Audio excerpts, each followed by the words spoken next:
You're listening to Trek FM.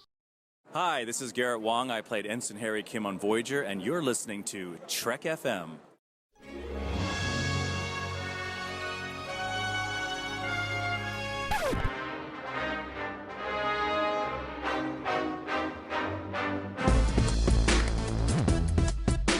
Maybe it's not the destination that matters. Maybe it's the journey. To the journey. Hello, everybody at home, and welcome. This is To the Journey. To the Journey! I'm your co-host, Tristan Riddell, and with me, as always, is... Charlene Schmidt. Charlene, we are talking about some cool things today, and that is something that I think gets looked over a lot. It's kind of similar to an episode that we did a long time ago where we talked about what we would like to do on the ship of Voyager. Like if we were in Starfleet and the Federation and everything like that. That was a long time ago. I don't even remember what episode number that was. I would have to look it up, and since we are recording, I'm not going to do that, but it was somewhere in the double digits, not the triple. Yeah, that's the thing is, it was so long ago, I don't even remember what I said I would want to do. You know, I think actually in an episode that's been subsequent to that one, we argued about what you said in that episode. And I still don't know. It is still a mystery to me. We should probably go back and listen to our own show. But you don't understand, audience. It's really weird to hear yourself all the time. But what we're talking about today is we are talking about jobs that we would like to have in the 24th century. So it's not just like the pilot of the ship or a commander or a technician or anything like that. We want to talk about all the multitude of jobs that there are, or that we know of, or that we could conceive of in the 24th century, how that would be today. Like if you and I were in the 21st century, what jobs we would go for. We wouldn't have to worry about money. So we could pretty much go for anything that we wanted to. Yes. Yeah. My mind has kind of been on this topic because of the whole issue of, we wouldn't need money. And a lot of times when like career counselors and whatnot are helping you find your calling, your passion, what have you, they ask you, well, what would you like to do if money wasn't an issue? That's supposed to be the thing that you're supposed to go for, right? Well, in the 24th century, you are free to basically do whatever the heck you want. It's a utopia. Everybody has all of their basic living needs met. They have food, they are sheltered, they have access to pretty much all of the life's necessities, and from there, they can invest their time and energy into whatever strikes them. So, yeah, I had the thought of if I was just about to graduate from Zefram Cochrane High School and I had all these choices, what in the world would I want to do in the 24th century? And I know the listeners are saying, but what does this have to do with Voyager? Well, we'll try and tie it back here and there as soon as we can. But this is a more broad, galaxy-based 24th century scenario. Yeah, I thought about that just 10 seconds ago when I started describing the situation. I was like, wow, this isn't really Voyager related, but who gives a crap? We're doing it anyway, our show. One thing that I'd like to talk about is, since you brought it up and talked about how we wouldn't have to worry about it, we wouldn't have to worry about money, and we could pursue whatever we wanted to pursue. Let's talk about that a little bit without getting too political. So in the 21st century, as we know, it's not a capitalist society. I mean, you know, there's several non-capitalist societies in the world right now, but we're talking from an American perspective. And so some say it's very communist. I believe that it's something beyond communism. I believe that it's something that we haven't even thought of yet. I think it's a form of government and a form of society that works for the 24th century that we can't even conceive of. Because it would not work here. That's the issue. And I know a lot of people call it socialism as well. Not like if they don't like the term communism, they're going to go for socialism. But I agree that is also not quite the right word. And it is a word that we do not have yet because it's not something that we can actually see as working in our day and age. I had a conversation a long time ago about this, about how people were having an online discussion about how Star Trek, beyond warp drive and teleportation and replicators and everything like that, they said that Star Trek wasn't realistic with their vision of the future because of how they showed Earth and showed it as paradise and, you know, like everybody was happy and blah, blah, blah, blah, blah. I said that's bullcrap because the idea with Star Trek is that people have evolved. our society has evolved. Just because you cannot picture it happening today with people's mentality, current mentality, doesn't mean it can't work in the future. And Right. like the argument is that if you're not making money, then you're not going to work. And my counter argument is I have a cousin who is a very talented artist as well as restaurateur. He loves making food. He loves owning a restaurant, and he loves managing a restaurant. But he had a failed restaurant. Like like people weren't coming. It was great food. It was great atmosphere. But whether it's because of location, lack of advertising, whatever it was, the millions of reasons of what it could Right. be. A lot of factors can go into that. He had to close his doors, like so many restaurants before him. And he did not do this for the money. He did not open up a restaurant for the money. There's plenty of easier ways to make money. I mean, there's a Citizen Kane quote. Absolutely. Yeah, anybody who's worked in any hospitality industry knows that you're just going to work your butt off. Exactly. But the thing is, he did it because he loves to do it. And if you can make a living for himself, his wife, and his children, then that's a bonus. That's the goal. But if money was not an issue, that is exactly what he would be doing. He'd still be running that little cafe regardless of its profit. Exactly. And so when I imagine the 24th century, I imagine my cousin having a restaurant and being able to feed his family, clothe his family, and house his family at the same time. Right, because he doesn't have to really worry about that issue. I mean, you can get food from the replicator, you can get your clothing out of the replicator. It's kind of interesting. We don't know too much about, and it wouldn't actually be the quote-unquote real estate market as we know it in the 24th century, but housing is not something that's talked about much in the 24th century. I know. I've So always wondered about that. Is everybody provided with a place to live? That's actually a very good question that I don't know if I've ever heard anybody explore, ever. This is just occurring to me now, and it's blowing up my brain. I've always thought about that. I've always wondered about that. I'm like, okay, well, what if somebody wants a place in the country, but there's no places available? Can they just build something? Or what if there's overpopulation in Chicago? You know, like, we can't all have penthouses. So what's it like, you know? Right. And like, I'm thinking, especially with San Francisco, how Starfleet is headquartered there, and you've got all the Starfleet people in San Francisco. What about everybody else who's supporting the city of San Francisco? Where are they all at? Yeah. How's that working? I mean, does everybody transport in and do their thing and they run their restaurants or what have you? Or, yeah, I mean, it's a different ballgame in the 24th century because you don't necessarily have to live fairly close to where you work. Right. Yeah, that would be pretty amazing because Cisco did talk about how he went to the academy, of course, which was in San Francisco, but he was born and raised in New Orleans. Every night for the first month or for the first couple of weeks or something like that, he would beam home for dinner. Right. Yeah. And speaking of restaurateurs, we have Cisco's in Star Trek. Yeah, exactly. Yeah, my cousin would work at Cisco's. But yeah, like Cisco would beam home and like he talked about how his parents would never say anything. They'd just say like, "Hey son, how was your day? Glad to have you home."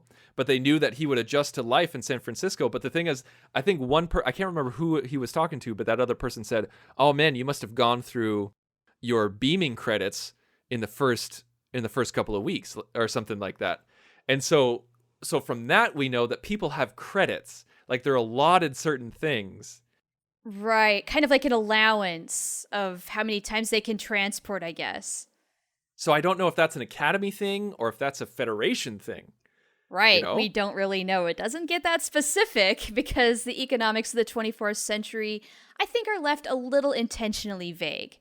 Especially as far as Earth is concerned, because we know that other societies in the galaxy have money. I mean, of course, the Ferengi do, and you have to have some way to have commerce with those folks. So, by and large, though, on Earth, I feel like we kind of have to just establish and say, there is no money technically. Technically, yeah. Technically. I do have a question for you, though. What's that? Before we move forward to 24th century jobs, Yeah. I'd love to talk to you about what would you do today if we didn't have to worry about money. Like if all of a sudden the Vulcans came and we were an evolved society and we just automatically transported to a 24th century mentality in the next 6 months, what would you do? Whoa. Okay. Could we have them come tomorrow? That would just be so great. If we could erase so many of our problems, or at least start working toward erasing them, that'd be great. 21st century me, if I could suddenly have the burden of paying bills off my shoulders, I think I would pull a page out of Office Space, and for maybe about the first 6 months, I would be Peter from Office Space. I would do nothing. I would probably go out to dinner every night, get a drink or two, go for a walk, enjoy the sunshine, hang out around the pool, read a frickin' book for a change, and just sit back and relax and enjoy living life, enjoying the small stuff again, because it's so easy to get caught up in schedules and I got to be here and I got to do this and there's all this list of errands of things I need to do. No, I would just breathe. You are not proving my point about how people would work regardless. Because after about that 6-month vacation where I'm finally caught up on sleep and my mind is clear, I would start writing hardcore. I would hopefully have that space of mind and the freedom creatively to really start crafting some writing again and indulge in that passion without guilt. So would you do novels like Jake Sisko, or would you do news like young Jake Sisko? I would be, no, I work in news right now. For real in the 21st century, I don't want to do that. No, it would be more the fun stuff. I would probably write either maybe short stories, novellas, or maybe even scripts, TV scripts. Very nice. Very nice. My 15-year-old self, I would basically just regress to that point. Because that's what I was doing when I wasn't halfway paying attention in school. It makes me really sad that there isn't any TV and movies in the 24th century. That makes me really sad. But you know what they have? They do have holonovels. And I don't think literature is completely gone by the wayside. I just think that's the main form of entertainment. Well, no, I don't think literature has gone to the wayside either, because we have proof that people continue to write with Jake Sisko, and we have proof that people still enjoy books with Captain Picard. Yes. So yeah, no, literature definitely hasn't gone to the wayside, but it's a little unbelievable to me that TV and movies fall to the wayside, because they've been around for 100 years. Mm-hmm. And well, at least like films have been around for 100 years, and TV for just a little bit less than that. And I don't believe that medium would go down without a fight, but I feel like it would just translate or transfer into something else. But maybe then again, holonovel, maybe that is the translation. Maybe that's the compromise. I think that's the next evolution. However, we do know, a la Voyager, some people like to go into the holodeck and go into a 3D environment with a 2-dimensional image, which they make 3D again. So there is that. And we do know that even in Enterprise days, there are still movies. That's right. So by then, they hadn't gone by the wayside. That's true. Like, and not just movies that they watched, but like new movies. Like when Captain Archer went back to Earth, he's like, hey, what movies did I miss? And she started listing some. She's like, there was another World War III epic and everything like that. And I was just like, oh, that's so cool. And you totally know that that's exactly what everything would be like, too, because we have how many movies about World War II? They're going to be all hung up on World War III for who knows how long. So it makes perfect sense. So, all right, I gave my answer about what 21st century me would do. What would 21st century Tristan do without the burden of money? This is an easy one. Like for the longest time, I thought, like I would like just do video for the rest of my life, and that is what makes me happy, and it's what I've done literally my entire professional career, and I'm happy that that's the case, and I'm still doing it today. Mm-hmm. But I have a minor in theater, and so I've always loved theater, and I've always been involved with it. But ever since I married a theater director, my love for theater, of course, has blossomed and grown and excelled. And I basically produce my wife's shows. She directs them. I produce them in my own way. Like she does everything. She's definitely a one woman band, but I do a lot to help and produce.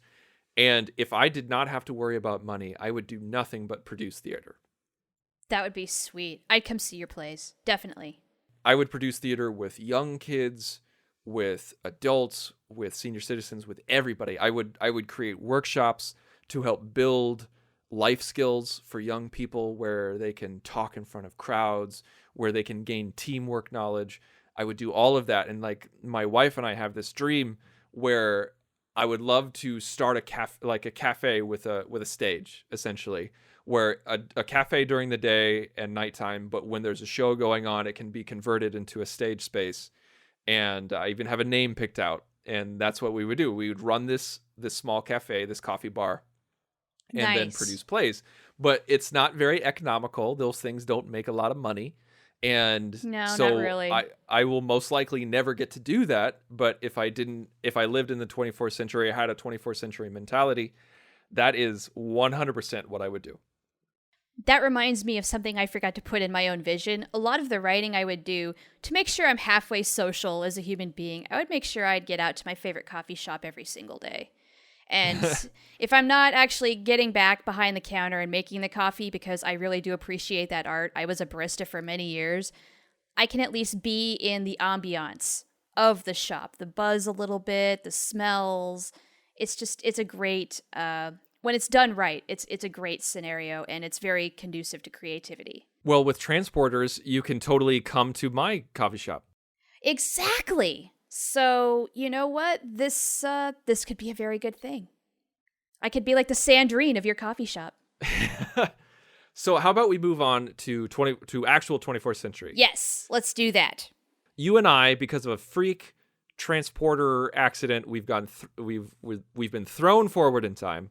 We're now in the 24th century, 2375, excuse me. Yes. And we're like, and Federation people are like, okay, you got to get jobs. You can't just be lazy. You can't just watch Netflix all day. You got to contribute to society. Well, and that's just it, right? I mean, you don't really see people just hanging out and doing nothing. Everybody is productive despite having all of their very basic needs met. That's where societal evolution comes in, where Picard talks about it in First Contact, where he says the accumulation of wealth and things and everything like that is no longer the driving force in our lives. Once you remove that from the equation, that's when it starts to become believable. Right. Yeah, exactly. Which, again, is why I think it works, because no, you wouldn't want to just sit around and do nothing all the time. You'd find the things that you like and you would do them. You just suddenly have the time and the ability to actually carry that out. I know that this is a fictional example, but this always stuck with me. And Downton Abbey is a great show. I love that show, and I unabashedly love that show. I dropped it after the 4th season, just because of reasons. It's not important to the story. But what happened was in the earlier seasons, there was a character there was one of the daughters who is very wealthy. She's a part of a very wealthy family. She's the daughter of an earl, and they have everything provided for them. They have huge fancy dresses. They eat like kings every single night. They have staffs that wait on them hand and foot. And she was raised this way. She has known nothing else besides this. She reads books. She eats. And then the war came. World War I came. She volunteered as a nurse. She was thrown into it. And of course, being a nurse in World War I, the Great War, was craziness. It was hectic. It was insane. Of course. And she was dressing a bed and just moving around and moving pans and getting water and everything like that. And one of her sisters came up to her and said, when the war's over, aren't you going to be excited when the war's over and so you can go back to normal life? She's like, oh no, I can never go back to that life, not after knowing what this is like. So even though things were crazy and she was helping mend broken bones and amputated legs and everything like that, the lifestyle of doing nothing was no longer appealing to her when she had meaningful work. Right. A sense of purpose. Which is, I think, what we're all looking for regardless of the time period. But in the 24th century, I think it's just easier to find your calling. Now, not everybody I mean, there's still problems along the way sometimes. Let's say a la Tom Paris. He's the best darn pilot you could ever have, but the whole accident that happened and then going to jail after joining the Maquis, things happened. However, that was possibly his true calling. Although, I could definitely see him running a bar/cafe as well had he gone that route. But he did sort of get shoved into the Starfleet lifestyle as a result of his lineage. Yeah. And that's the thing, is that like these people aren't perfect, okay? They're not No. They're not superhuman. They're still humans. They just have removed the need to have the biggest house on the block, to have the fastest car, to have the fanciest clothes. They just remove that from the equation. Right. And then they can focus on being human beings. And stop me if I'm wrong, but it is a level playing field. Everybody has opportunities. Yeah.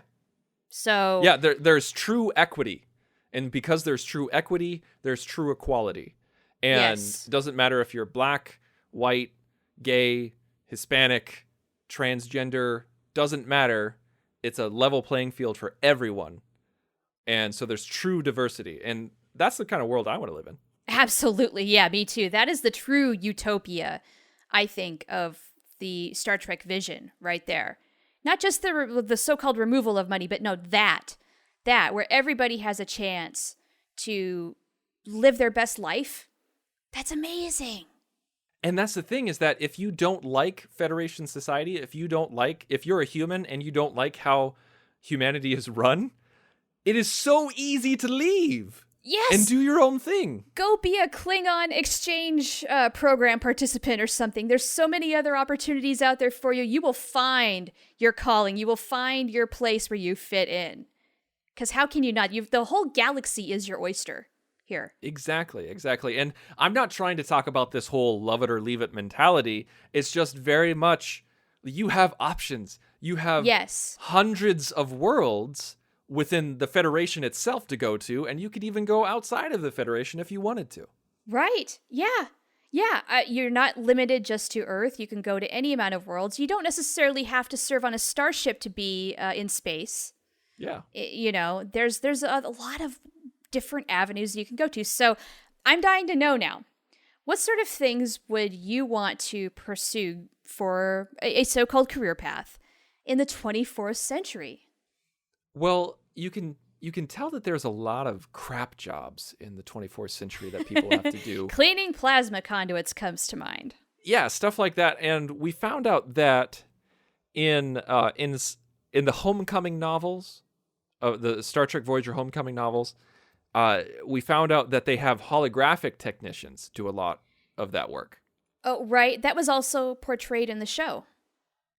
Right. Like dilithium mines or something like that. They have holographic people. Yes, which doing the dirty makes work. sense. It absolutely 100% makes sense. Why wouldn't you do that? And like in this novel, I remember the holographic technicians. Like there was a holographic technician who would beam people in and out, which kind of makes you wonder, like, if their sole job was to beam people in and out, couldn't you just integrate the computer to do that? Like isn't that essentially what you're doing? Right. Yeah. I mean, person, you're not having to basically work on employment quotas here, right? So that person is doing it because that's what they really want to do. It doesn't necessarily seem to fit that paradigm, but I don't know. Am I too quick to judge? I don't know. But regardless, like there's a lot of those jobs that I think that are done by automation or holograms or anything like that. So if I wanted to do the fun, I don't think I would be on a starship. I'm not smart enough. Maybe I beg to differ, but okay. Oh, well, thank you. Maybe by the 24th century, if I had 24th century education, maybe I would be smart enough. But that's just it. And these kids learn freaking trigonometry before they're 10. So they're as advanced. we learned in TNG, it was either trig or calculus. I can't remember, one of the two. Yeah. Advanced math, way above my pay grade here. Yeah.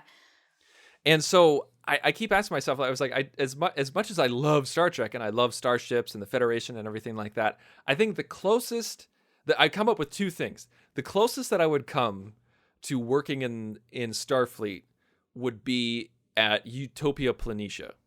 Uh-huh.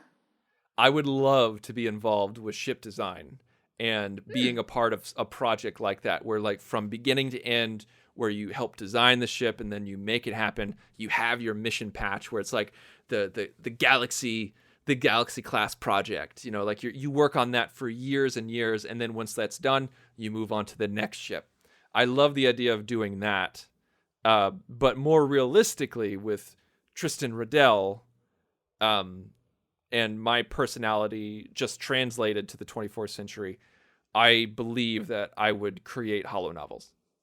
Yeah, I could see that. Yeah. I would create, like, I think I pitched this a long time ago, where I would create holographic shows where I would develop holographic theater where you could go and you could sit in an auditorium. It would be like Sunkatse, where Yes. you would go You into have an talked about auditorium. this. Yeah, and on the stage, you have one real location where you have the actors, and you could have any set that you want. The possibilities are endless. You could have people riding a horse on stage at full speed, but it stays in one place. You could do all of these things with like photorealistic events, but you have the real actors in one location, like say Chicago, but they transmit the data to other auditoriums all over the world, maybe even all over the Federation. And so you get this real sense of live theater. Even though you don't have to live in Chicago in order to watch it, you still get that sense of live theater because you could go out and touch them if you wanted to. They wouldn't really be there, but it's still, that it's happening live somewhere. It's kind of like the thrill of live TV, but pushed to the infinite power. Sure. Yeah. That's what I think I would do. That would be so exciting, wouldn't it? I would definitely go to shows like that for sure. It'd be great. I know, It'd be so right? much fun. And you could get it through Space Pay-Per-View. Yeah, it's space pay-per-view is what it's 24th century pay-per-view is what it is. Yes. Good times. So, the things that I would do here, okay?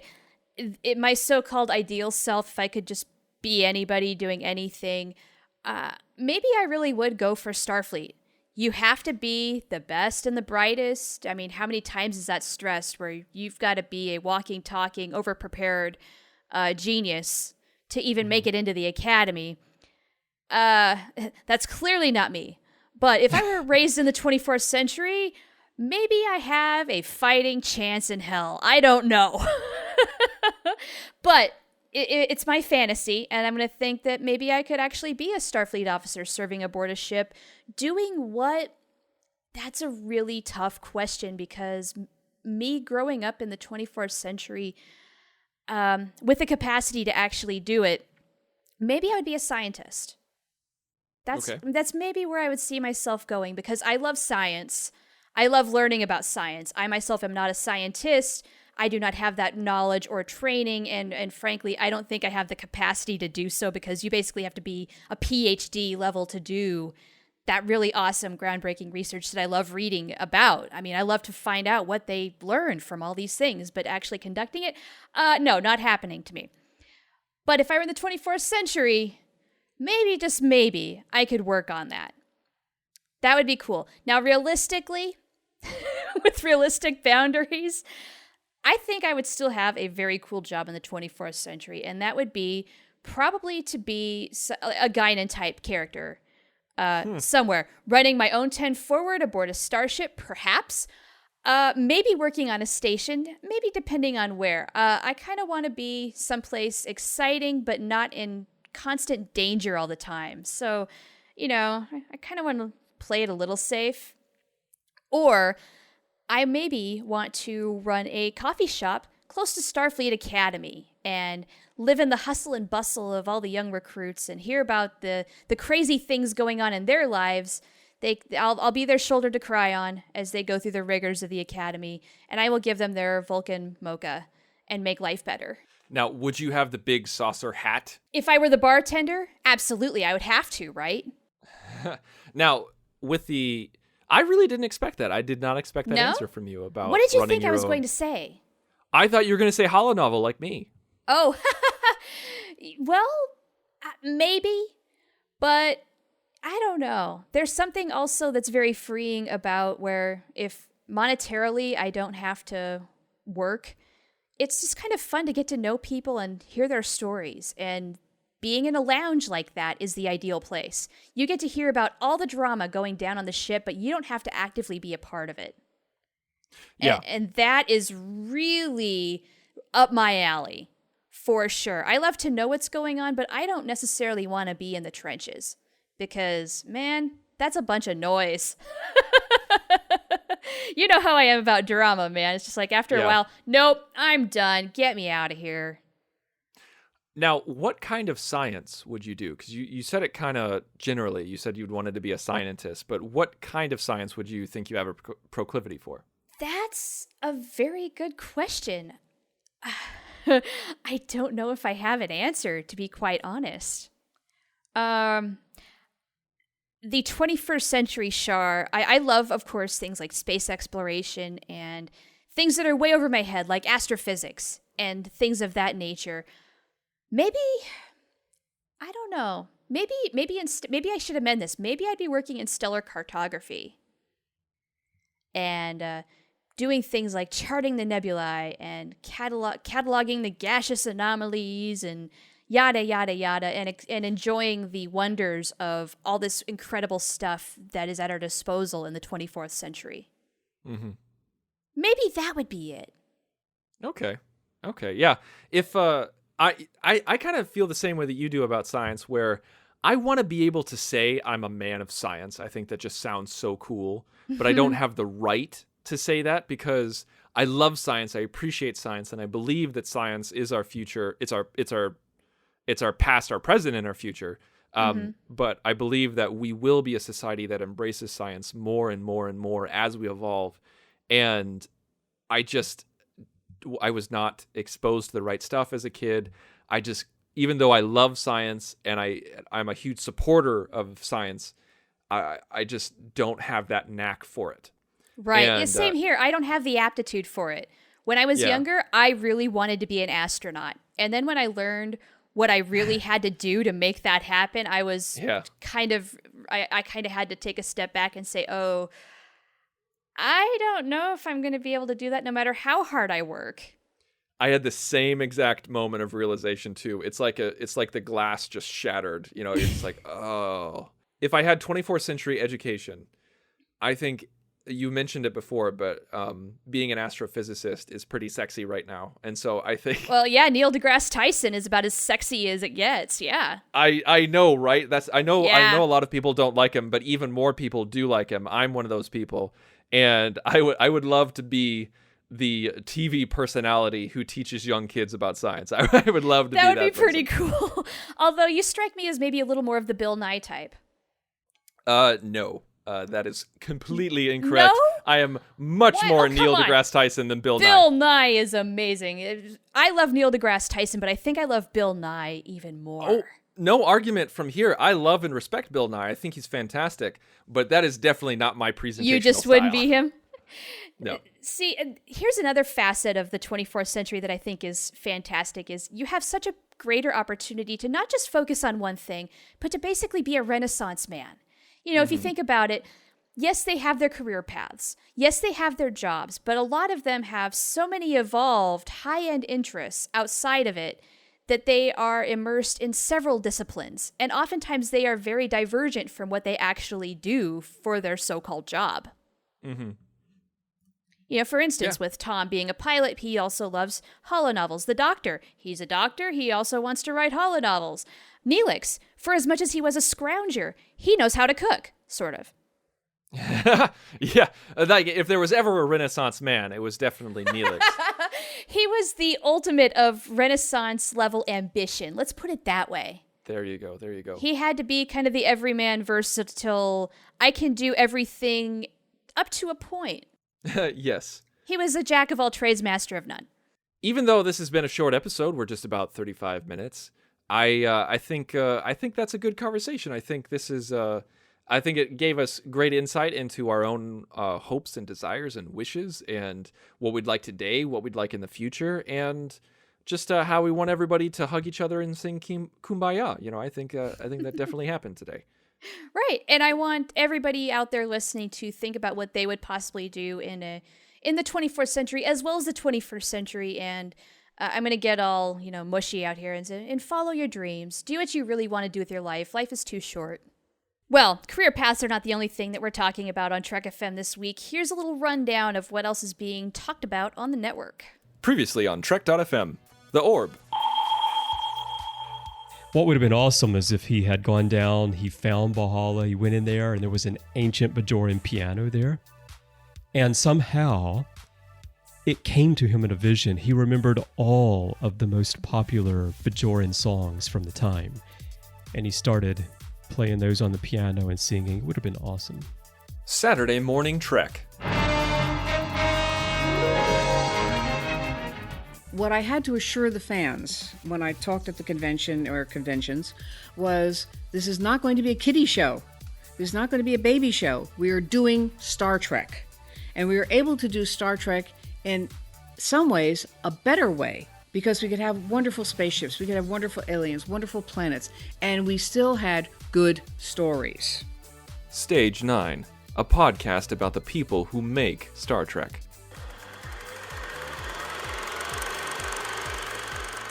Every chance they have to get him off the bridge of that ship and have him running around on some planet or shooting some guy or jumping on something, they do. And it's like, he's got that chair there. It looks really comfortable. Let's have him sit in it for a while and command a starship. And that's what else is happening on Trek.fm. So check out all of our shows. We have new Trek Talk coming to you every single day. Usually it is even more than one show every single day, and it's all possible with the help of everybody who supports us on Patreon. Go to patreon.com/TrekFM, check it out. If you're not already a monthly subscriber, please consider doing so if you like our content, because all the money that we receive from our subscribers gets funneled right back into this network to keep us going. So we appreciate everybody's support, but especially those of our associate producers of TTJ. And those cool people are Kenneth Tripp, Jamie Deuce, Bruce Lish, Dante Hopkins, Brian Belicio, and Kay Janeway. So thank you all very much for supporting us and the network. One more thing that you can do to support us is to write us a review on iTunes, and we do have a new review, so we have somebody to thank. This is Soul Diva, lots of L's in there, who wrote us a review and gave us 5 stars, so thank you so much. I especially appreciate the compliment about my Janeway impression, so thank you very much. And if you have not written us a review, please consider doing so. We love the feedback. We love giving you a shout out. And it helps us out with the rankings and our visibility on iTunes. So please consider doing that if you haven't already. Now, hopefully by next week, we'll have even more reviews to talk about on this show, but you'll have to tune in next week to find out. So until then, this has been To the Journey. To the Journey!